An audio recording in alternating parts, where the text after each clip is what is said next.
Good morning student, good study channel में आप लोगों को स्वागत है। आज हम एक्सरे ट्यूब के बारे में पढ़ाने जा रहे हैं। एक्सरे ट्यूब में मेनली कैथोड जो माइनस चार्ज होता है, एनोड जिसमें पॉजिटिव चार्ज होता है, टंगस्टन टारगेट होता है, फिलामेंट होता है, थिन ग्लास विंडो होता है जो बेरिलियम विंडो होता है। उसके बाद ग्लास इन्वेलप होता है इसको हम ग्लास इन्वेलप बोलते हैं। ये बोरोसिलिकेट ग्लास का होता है या पायरेक्स ग्लास का होता है। तो हम जानते हैं कि जब पॉजिटिव और नेगेटिव को जब कोई हाई वोल्टेज ट्रांसफार्मर से हम जोड़ते हैं तो करंट का सप्लाई होता है। करंट सप्लाई होने के बाद करंट कैथोड से होकर फिलामेंट में जाता है। फिलामेंट हीट होने के बाद यहाँ से इलेक्ट्रॉन जनरेट होता है और ये इलेक्ट्रॉन एनोड टारगेट पर स्ट्राइक करता है। स्ट्राइक करने के बाद बीम स्टर्लिंग रेडिएशन होता है जिसके थ्रू 1% एक्सरे जनरेट होता है और 99% हीट जनरेट होता है और ये 1% एक्सरे बनता है जिसके थ्रू एक्सरे होता है।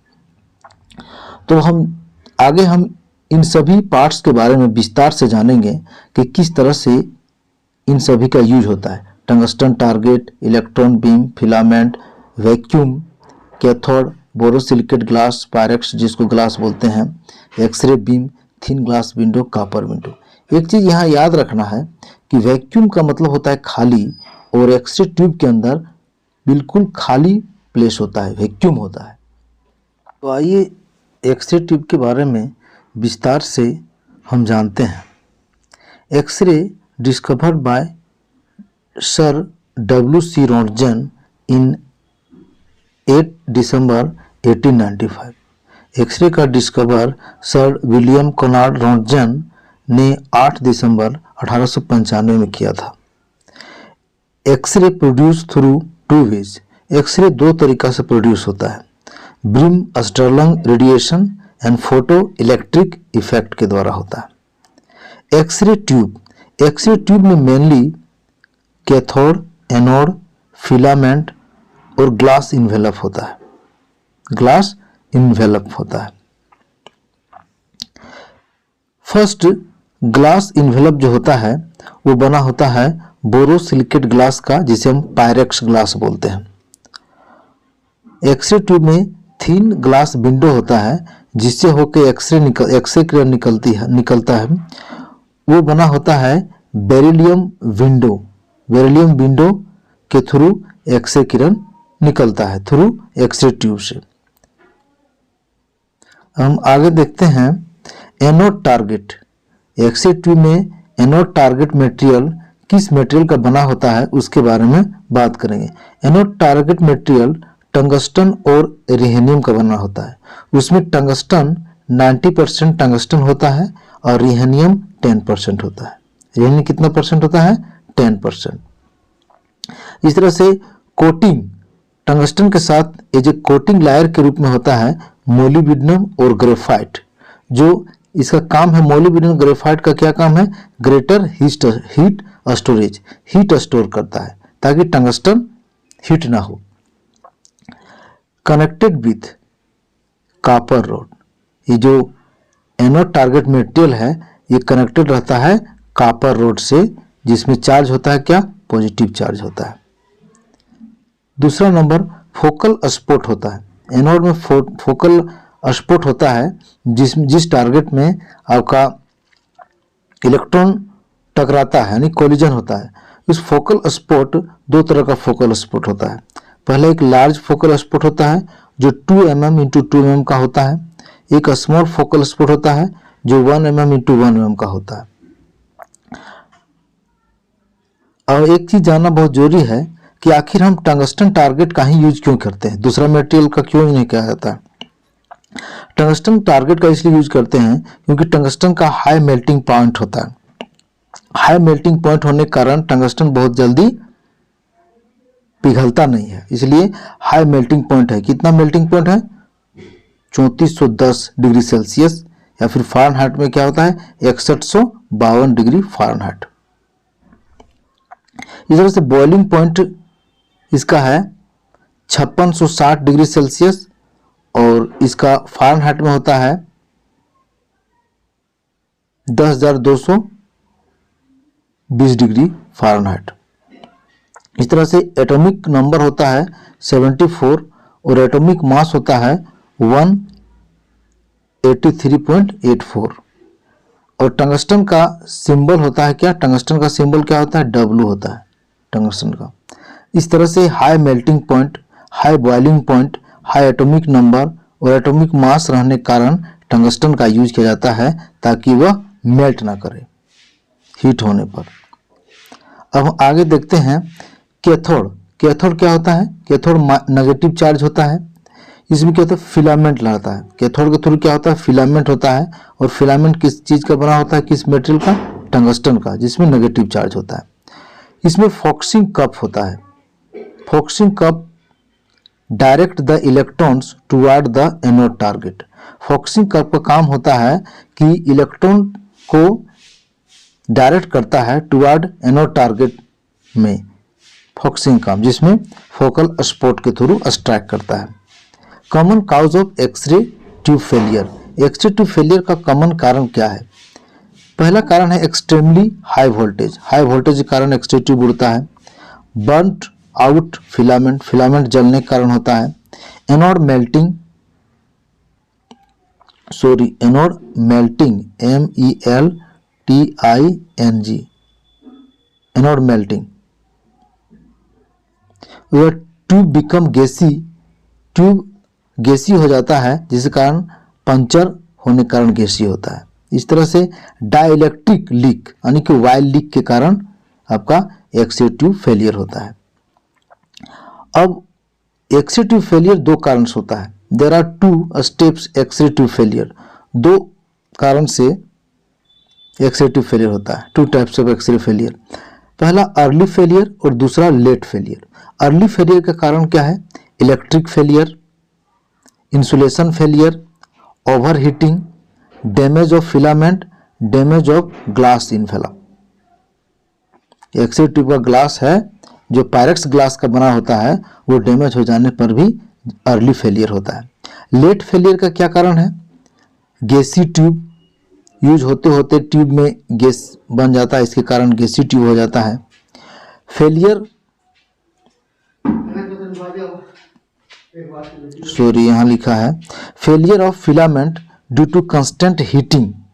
लगातार हीट होने के कारण फिलामेंट का फेलियर होता है। इसका मेन कारण है बहुत ज़्यादा हीट होने के कारण फिलामेंट आपका थिन हो जाता है और थिन होने के कारण वो जल जाता है। इसके बाद तीसरा हो गया progressive pitting of anode target. Anode target में बार बार इलेक्ट्रॉन टकराने के कारण यहाँ पिटिंग यानी कि गड्ढा जैसा हो जाता है और जिसके कारण एक्सरे ट्यूब फेलियर होता है। पिटिंग, पिटिंग में क्या होता है? गड्ढा होना। इस तरह से हम आगे देखते हैं the tube life increase. Tube life को इंक्रीज किया जा सकता है bye experience radiographer, experience radiographer के द्वारा। क्यों? क्योंकि using factor like MAKB and exposure time that is appropriate for each examination. यदि एक्सपीरियंस रेडियोग्राफर रहेगा तो वो MAKB और एक्सपोजर टाइम अप्रोप्रिएट मीन उचित मात्रा में, उचित कितना KB कितना MA चाहिए यूज करता है और जिसके कारण ट्यूब लाइफ ज़्यादा इंक्रीज करता है। Note, enormous heat is produced in anode of the x-ray tube during x-ray exposure. X-ray जब एक्सपोज करते हैं वो अत्यधिक मात्रा में हीट जनरेट होता है और this heat must be dissipated by 3B। इस हीट को 3 तरीका से डेसिपेटेड किया जाता है यानी कि कम किया जा सकता है। धीरे धीरे इस हीट को कम किया जाता है। किसके थ्रू?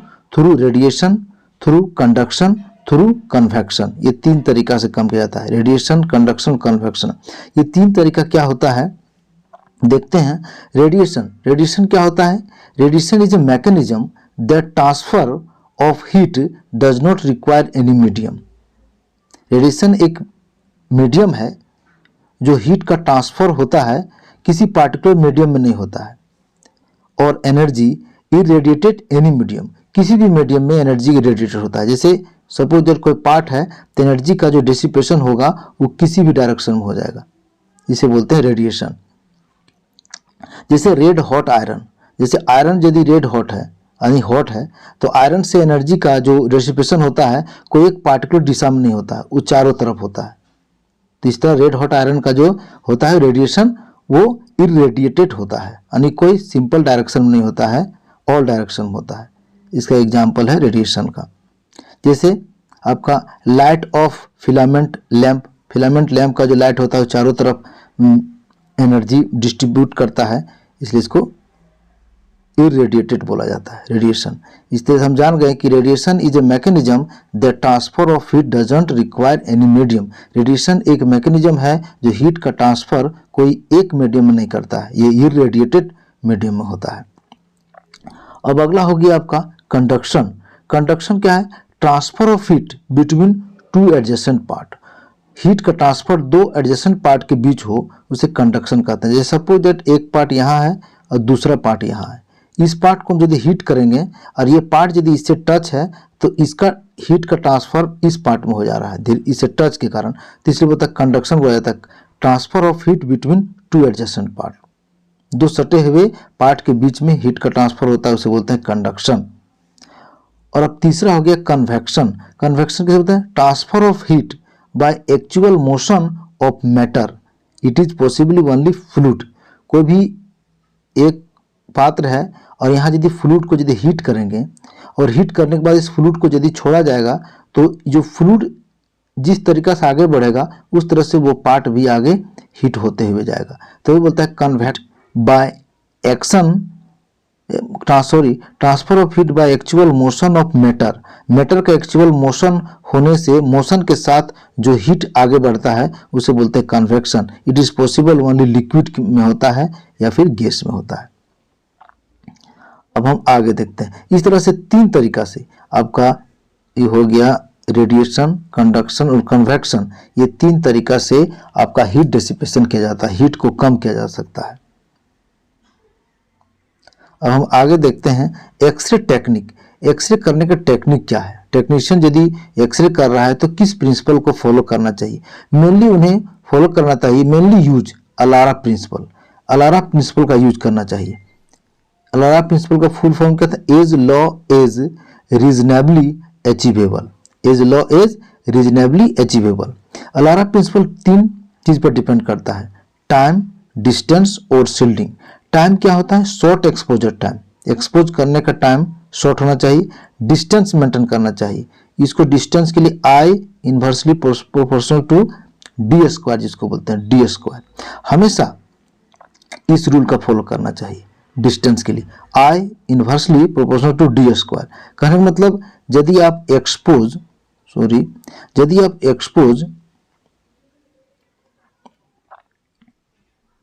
पेशेंट का डिस्टेंस कितना है, यदि हाफ मीटर है, 0.5 हाफ मीटर है, तो टेक्नीशियन इस अपना एक्सपोजर करेगा 1 मीटर की दूरी से, 1 मीटर की दूरी से, 1 मीटर की दूरी से करेगा।